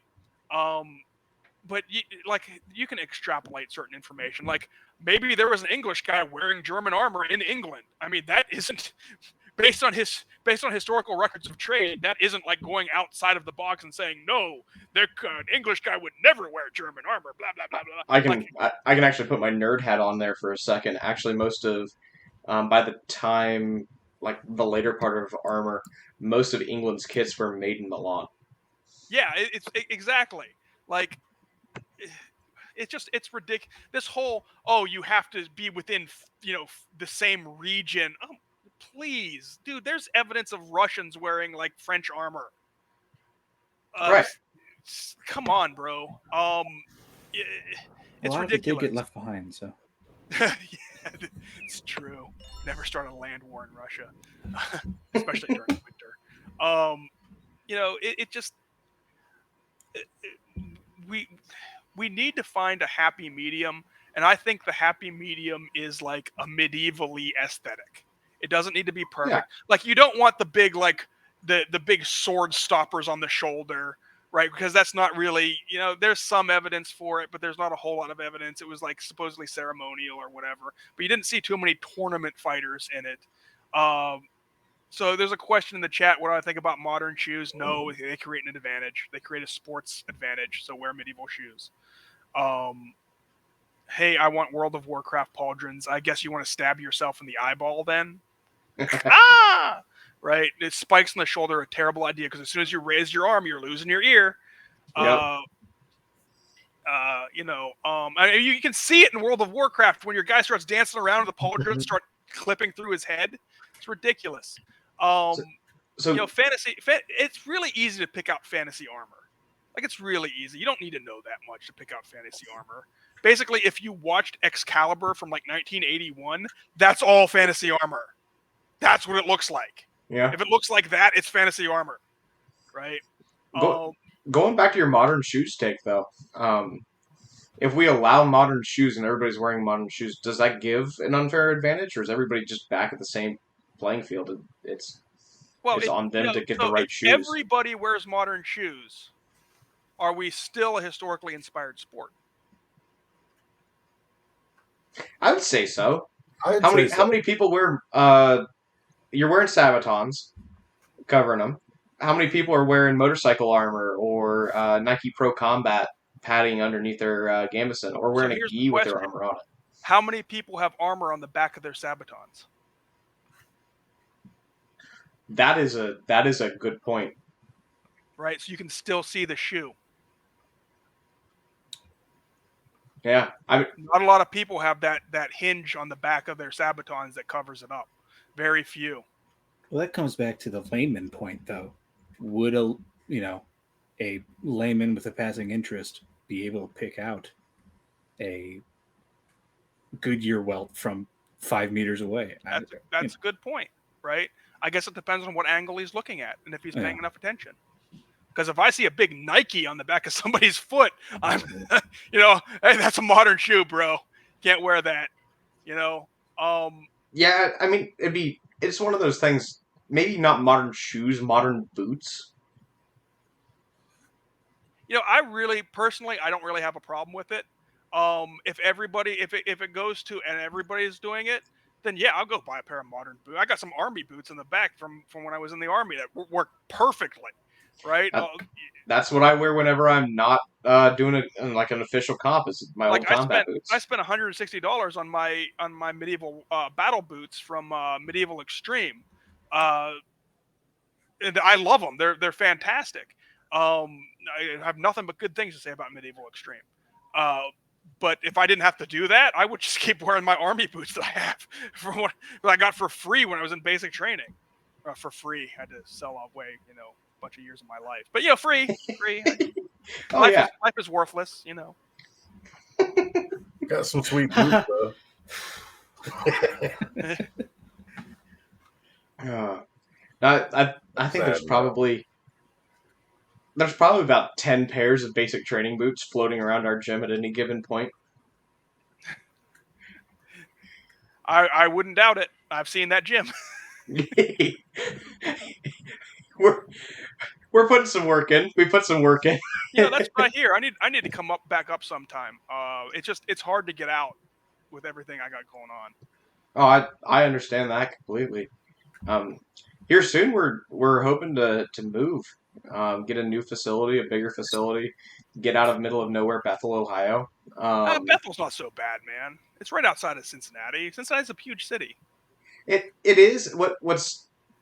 What's unfortunate about it is the closest highway exit is half an hour away. So you get off the That's highway true. and you still got 30 minutes of driving. Yeah, I remember driving out there, and so when I drove up there, man, so my route guy got routed through the Appalachian Mountains, right? So Right. I was on 50 going through the Appalachian Mountains, going down a mountain, doing nothing but switchbacks every like 2 minutes, right? And then a thunderstorm rolled in, so I'm going down these switchbacks in the middle of a thunderstorm, no idea where I'm at. Oh, jeez. GPS is out because of the thunderstorm, right? It was just a. I finally found an exit onto like a major highway, and I was just like, I'm doing this. Oh, yeah.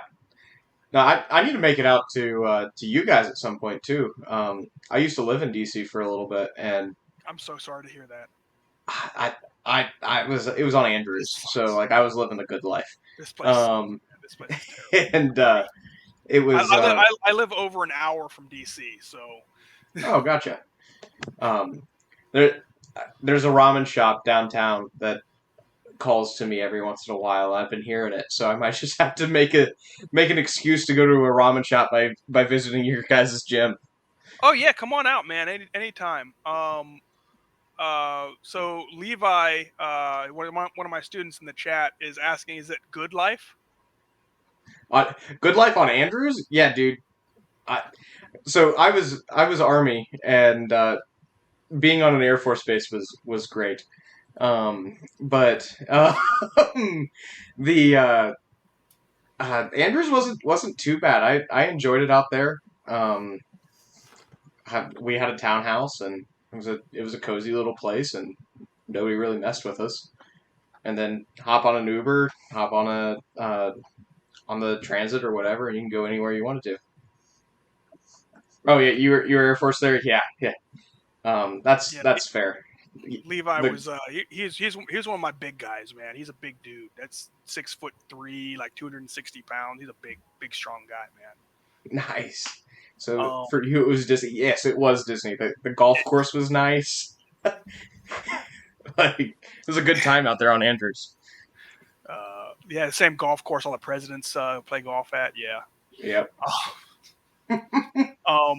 So we're starting to come into close to 9 o'clock. So did you guys have any more super questions, like super pressing questions you wanted to ask me? Because I know we're about 15 minutes out from closing this down, since you guys like to close it down at 9 o'clock. I'm good for hours. Yeah, I think we had a couple of questions in the chat, if you don't mind me throwing a couple of quick ones at you. Yeah, sure. Justin was asking, who's your preferred armor and / weapons makers? I don't really have one. No. I get my stuff from whoever. Like, I like Medieval Extreme. I like Buhurt Tech.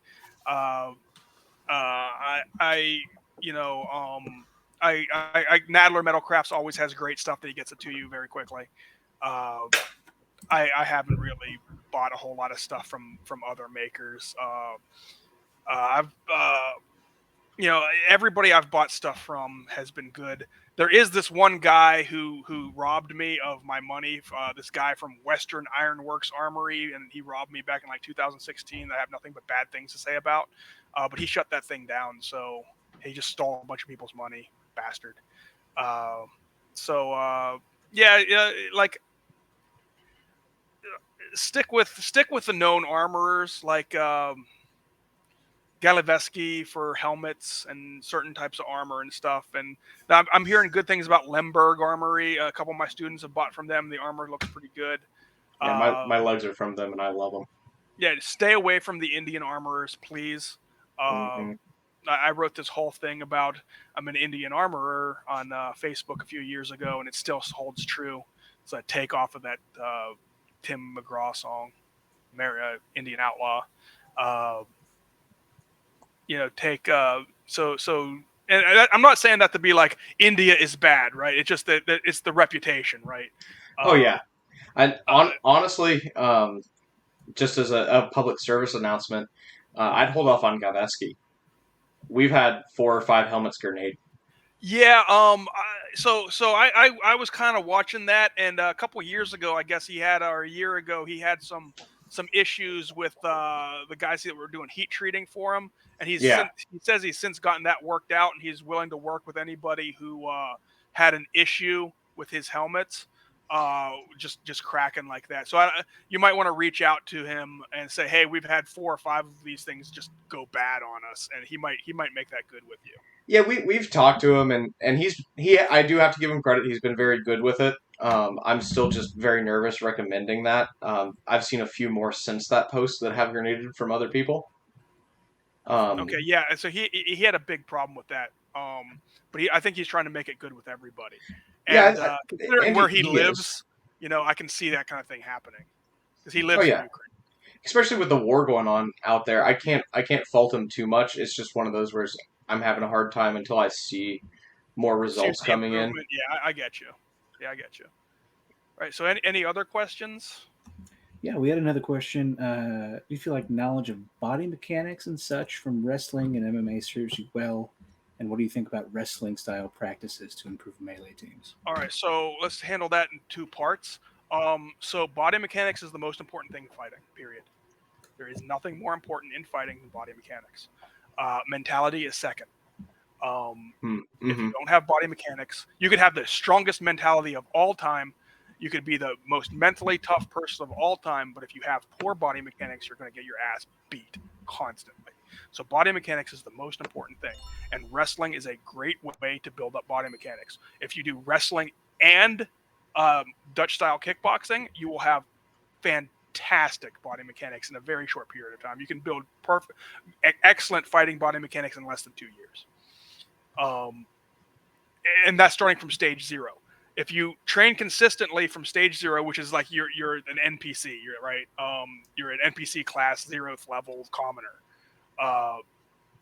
You can be a level 1 fighter in 2 years if you do wrestling and or BJJ or judo or some type of grappling thing and Dutch style kickboxing. Dutch style kickboxing is a mix of European kickboxing and Muay Thai. It's freaking fantastic. All the K1 fighters, Ernesto Hoost, all the Boss Root, and all Dutch style kickboxers, right? Peter Aerts, all these guys, Dutch style, all these like super like greatest of all time kind of K1 glory fighters are Dutch style kickboxers. What was the second part of the question again? What do you feel about wrestling style practices to improve melee teams? Yes. So just a full-on endorsement. Wrestling style practice is great for building melee teams. Wrestling is great for every single thing in fighting that you can do, except for striking. And it will. So I wrestled. I did MMA. You make the walls sweat, man. You work and you grind and you. It was when I was in school, man. The basketball players got all the pretty girls and everything, and I had Matt Burn in my face.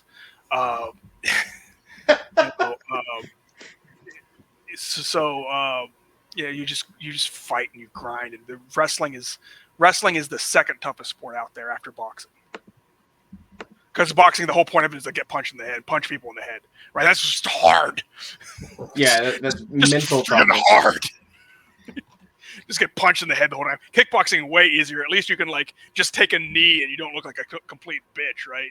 In boxing, if you take a knee, you're like, oh, you're just a wimp, blah blah blah blah. Meanwhile, you just kicking the guy's ass and he hit you in the liver. Yeah, Matt Byrne and cauliflower ear. That's right, Grandpa Warhammer. Yeah. All right, so I think you guys wanted to hear about the history of Potato Horse. Oh yeah, let's talk about Potato Horse. Give us the history of Potato Horse real quick. So Potato Horse started off as a troll job because the thing that came down about having to put some kind of artwork on your Aventails that you couldn't have just like flat matte black Aventails, which is absolutely freaking ridiculous, right? There is no way people did not have flat one color Aventails in the medieval period. There's just, granted, there's no evidence of it, but come on, man, you can extrapolate information. Somebody had flat one colored black or white or green or whatever color Aventail at some point. Humans haven't changed that much. Right. Okay. And so because of that, I was like, well, what if I just put this horrible picture of a horse on literally everything, and it's absolutely 100%. You cannot argue that it isn't a historical representational artwork. It absolutely is. It's from like 14 something, and some some artist said, "Yes, I can absolutely draw a horse from the front and make it look beautiful for you, my lord." And he drew a potato and put legs on it, right? Um, so I just said, what if I put this on everything? And so I just started doing the memes to make fun of that stupid, idiotic, unbelievably just moronic decision, and it kind of took on a life of its own, and my page got like because I don't really take my page I don't really take myself very seriously. If you hadn't noticed, I kind of act completely different than I look. I look like this, like I'm going to murder you, like if you look at me funny, dude. And I'm really not. I love dad jokes, and I like having fun. I'm very positive outlook on life. I try to be optimistic. Uh, and so and my page just suddenly like went from like 500 likes to like 800 in like a week. And I was like, okay, well, people seem to like this, so I just kept doing it, and I started making some of them more like, really good life advice, and about like boundaries, and not letting people overstep your boundaries. And sometimes I make fun of the Blue Falcon, and sometimes I use it as an advertisement for a stream, or a fight's coming up, or sometimes I just I take a joke that I saw in another meme and I apply it to Potato Horse, and it gets even funnier, right? Yeah, And that's pretty much Potato Horse. I'm And I became the Potato Horse guy, and most people know me as the Potato Horse guy, so they see me on the field and they're like, "Haha, that's the Potato Horse guy. How did I get down here on the ground?" I don't know. Maybe you shouldn't have thought of me as the Potato Horse guy, and I go and throw your friend too. Because brown belt in Brazilian Jiu Jitsu. Who knew a brown belt in Brazilian Jiu Jitsu could fight on his feet? You know, I believe it was Travis the other day. We were outside the gym, and he said he really appreciates your range, just from whatever you're commenting or whatever post you're making. I think it was one. It was a potato horse meme, and then the next day it was like investment advice, and then another potato horse meme. And I ride the social wave on Facebook a little bit, and I can really appreciate the diversity in the page. I well, love when your stuff pops up. so I try to post something like 4 times a week. I try to post like 4 times a week. Because I get busy, so I can't do it every day, right? And I'm not supposed to post at work, although I do. And nobody says anything because I do a good job what I do. But I try to keep things interesting. I try to keep them positive, and I want so in my way, I'm trying to help our community be positive, and sometimes I do say like negative things about people, right? There's no question about that. I absolutely say negative things about people, but I say negative things about people who I don't think should be part of our community, who have proven to be detriments to our community, like the Blue Falcon, or like what's his name from Texas, who like 2 times was like punching people who were on the ground. He was in melees. He was like trying to hurt people. That guy should have been. Well, do it once, okay, maybe we can talk about it. Do it again, get the fuck out of my community, right? And then he says racist things, and it's bad. Or what's his name from New York, who was threatening to kill people? John, what was his name? food. Chasm or John Christ or whatever his Oh. name was. He was one of the guys who was on Night Fight. He was the dude who bald-headed dude looked like a vampire. Not this bald-headed dude that looks like a vampire. The other bald-headed dude that looks like a vampire. He was on I think episode 5 or 6. I don't remember. But he was like threatening to kill people outside of the list. And there was another guy in California, Lewis something, who was threatening to hurt people outside of the list. And I was like, hey, dude, I'll come and pro fight you. And if you beat me, I'll give you $500. But if I beat you, you get out of our community forever. And nobody ever heard of him since, because he fucking tucked tailed and ran away because I was gonna beat his ass. And that guy doesn't belong in the community. And racial supremacists and pedophiles don't belong in the community. They belong in wood chippers. So I do say negative things about people, but I try to keep it as positive as I can. And I try to be a positive influence on people. And I don't always succeed. I have failures just like anybody else, but I try to be a positive influence on the community. I try to keep things lighthearted, and I try to give good advice. I'm 43 years old, man, and I've been very lucky to have been very successful in my life. I have I have a lot of good stuff. Uh, I have a I came from a very poor background. I was abandoned pretty much as a child. I grew up with my grandparents who didn't have very much uh, money, and eventually when I finally lived with my dad, he abused me really bad. So I came from nothing, and now I have a whole lot of great stuff. I have a very high paying job. I have multiple vehicles. I have a great house and a nice family, and so I've been very successful, and I've made something of myself. And I want to use that to try to help others make something of themselves, because we live in the United States, which is there's problems in the United States. There's lots of problems in the United States. I'm going to get back to this, but this is my daughter. Say hi, honey. Hi. Hi, is this Angela? Yes. Were you carried around by Grant? I was hearing this story. Huh? You're famous. Thank you. Yeah, you are famous. Yeah.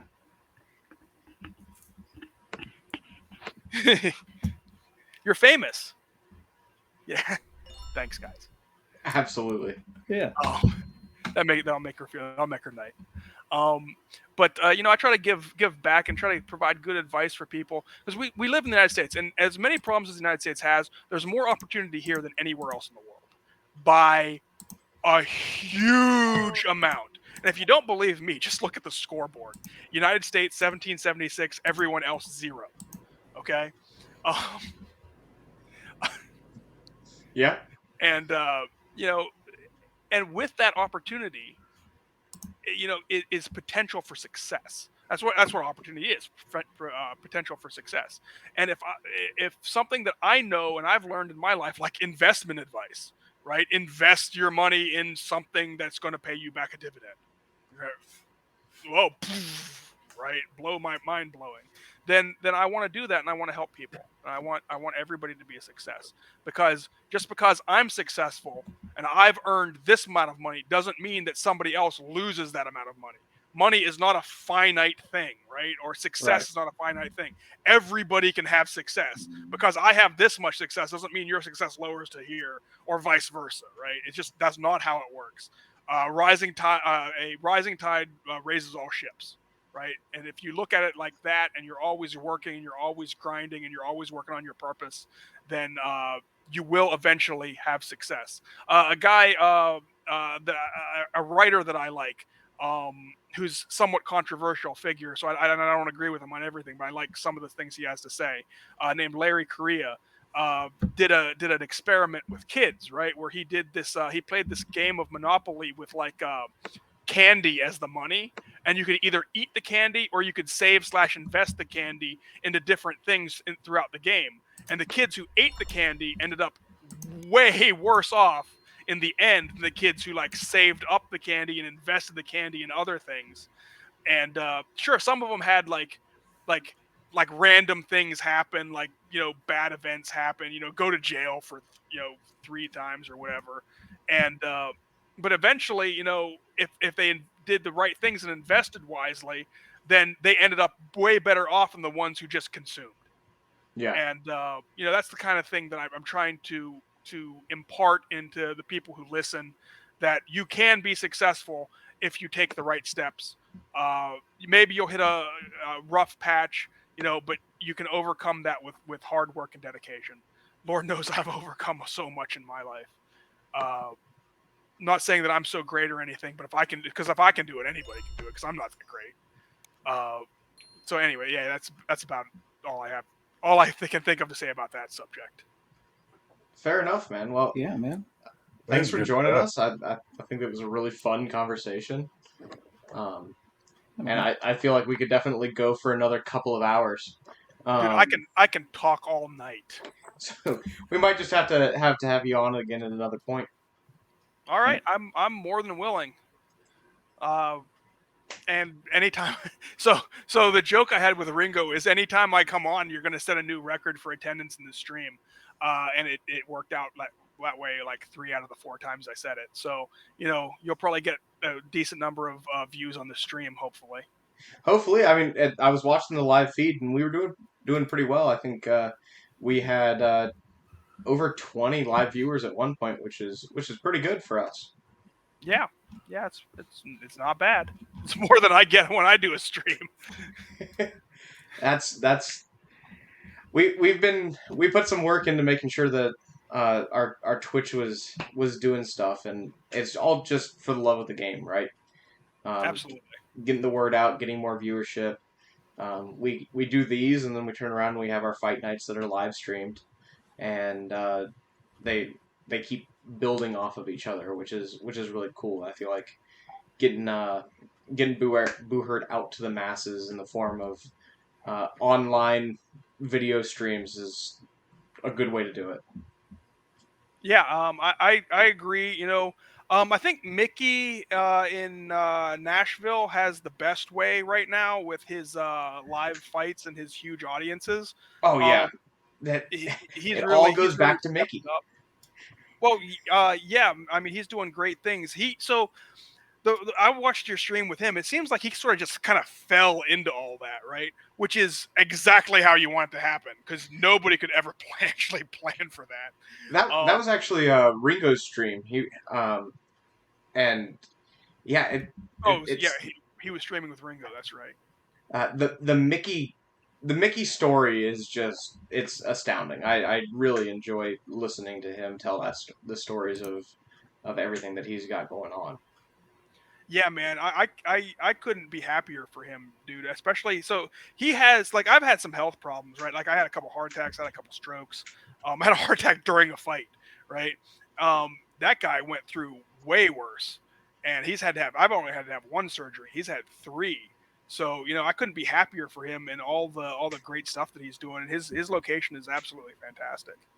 Absolutely agree with you on that. But it is 9:07, and I need to go help take care of my child. So, thanks everybody for tuning in. Josh, you got anything last to add before we get offline? If you want to see more potato wisdom and or potato content, follow me on Facebook. It's The Real Josh Karnage with a K. And you can also follow my YouTube or my Instagram, which is also The Real Josh, or it's Ironhide Academy. Medieval Combat Training on YouTube, and The Real Josh Karnage on Instagram. On Instagram, you'll mostly see thirst traps of me flexing. Awesome, man. I try to give the people what they want. All right. Thanks for having me on, guys. I really appreciate it. It was great talking to you. Thanks for coming, Josh. You It's too. good Thanks talking for to you. joining us, man. And thanks everybody for tuning in. We will see you next week. Next week we'll be back on next Tuesday. Who do you have for next Tuesday? We don't have somebody lined up yet. There's a few people that I'm thinking about reaching out to. I've also thought about just doing a Boo Hurt meme review stream. Oh, meme review. You should ask Chuck Goodwin. I bet he would like to come on. That was what he's on my list. I'll send him a message and see if he's interested. All right, cool. I'll talk to you later, guys. Absolutely. See ya. Out. Dude, thanks, Josh. Need more gear, but don't want to wait so long? Of course you do. Medieval Extreme and the Cincinnati Barbarians have teamed up to bring you great gear quickly. From maces to swords and helmets, Medieval Extreme supplies high-quality and long-lasting Boo Hurt gear. Use our code, Barbarian, to get free expedited international shipping and to help us out as well.